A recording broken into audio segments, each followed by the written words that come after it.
बिस्मिल्लाहिर्रहमानिर्रहीम। अस्सलामुअलैकुम। A1 TV के साथ मैं हूँ राशिदा मुनीर। नजर डालते हैं हेडलाइंस पर।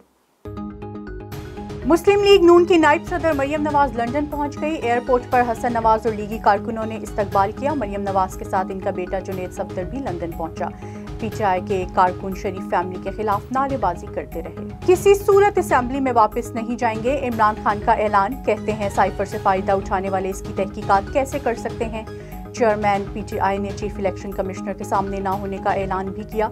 चीफ इलेक्शन कमिश्नर पर दोबारा संगीन इल्जामात भी लगाए। सहाफियों से गुफ्तगू में चीफ इलेक्शन कमिश्नर को बददयानत और जानिबदार करार दे दिया। बोले इसकी शक्ल भी नहीं देखना चाहते। 100% यकीन है मुझे नाअहल करने का मंसूबा बनाया गया। खुदा की कसम उठाकर कहता हूँ इमरान खान सर से पांव तक फौजिया है। वजीर आजम शहबाज शरीफ की न्यूज़ कॉन्फ्रेंस। बोले अगर इमरान खान को दोबारा मुसल्लत किया तो मुल्क और इदारों को तबाह कर देगा। साजिश के ताने बाने इमरान खान से मिल चुके।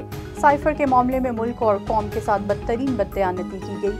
मरियम नवाज के केस का नैब तरमीम से कोई ताल्लुक नहीं। वजीर खारजा बिलावल भुट्टो जरदारी सरकारी दौरे पर जर्मनी पहुंच गए। जराये के मुताबिक बिलावल भुट्टो चंद दिन जर्मनी में क़याम करेंगे और पाक जर्मन वज़ारत खारजा और तिजारती ताल्लुकात पर जर्मन हम मनसब से मुलाकात भी करेंगे। बिलावल भुट्टो जरदारी कराची एयरपोर्ट से खुसूसी तैयारी के जरिए रवाना हुए। A1 टीवी से फिलवक्त इतना ही। मजीद बाखबर रहने के लिए देखते रहिए A1 टीवी। A1 टीवी, सब पे नजर, अंदर की खबर।